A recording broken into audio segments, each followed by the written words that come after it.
Fala galera, estamos aqui ó, depois de alguns meses para mais uma pescaria aqui com a balestra, com a crossbow de 150 libras.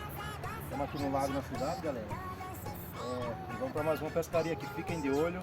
No fim do vídeo eu vou postar o resultado para vocês. Também vou fazer uma live aí, beleza? E vamos para mais uma pesca aqui, fazer algumas capturas e vamos postar para vocês aí o resultado.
Aí galera, olha só, Jorge Bagre, esse é o Jorge Bagre, isso aqui ó. Jorge Bagre tá aqui, levanta aí Jorge Bagre pra gente mostrar pro pessoal.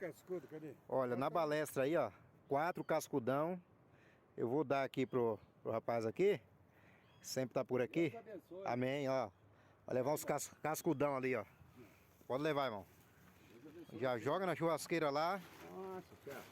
É isso aí, pessoal. Mais uma pescaria aqui ó. Capturei 4 cascudos na balestra.